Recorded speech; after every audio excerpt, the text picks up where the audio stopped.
Welcome back. Gambling disorder impacts 1.2% of the world's adult population. Nathan Miller with the Volunteer Behavioral Health Care System joins me now to dive into this. Thank you for being here.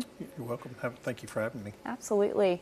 Is there a population, a demographic that is maybe most vulnerable to fall into a gambling disorder? Well, people of all ages and all economic status, gamble. Some folks at a higher rate than others, simply because they have more money to gamble. Some, like the population, a lot of times we see at Volunteer, are the underserved, the people who don't have a lot of resources or money to be gambling. And that often causes, issues with finances for them. It often takes away opportunities with them.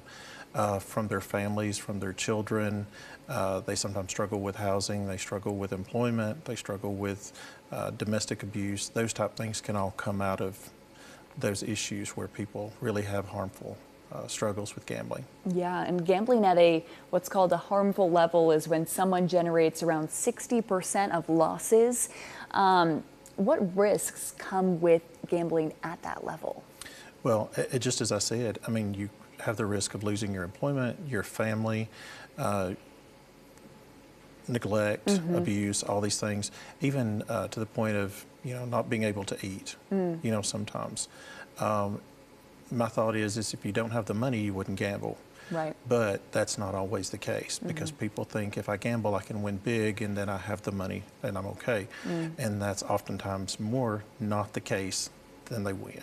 And you really have to think about that ripple effect, impacting your job, your family, your friends. And somebody who gambles at a harmful level, usually that's going to touch about 6 people outside and who surround them with his family, friends, and those type things. So it's not just the person that's gambling that struggles with this. It's those people around them as well. So say those 6 people, what signs should they be looking out for that perhaps, they notice a problem? Well, that comes back to, the shortness of money, not having enough money, bills not getting paid, again, not being able to eat, those type of things. And it may end up being anxiety, depression, and maybe even suicide, because when folks get to a certain point, maybe they decide this is it, I can't handle it anymore. My losses are just too great.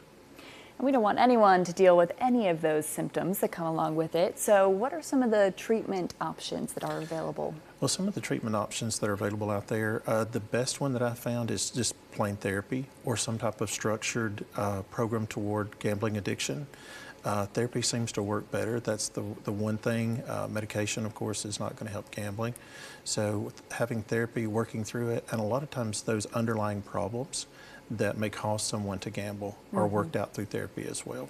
Perfect. So help is out there, best in the form of therapy.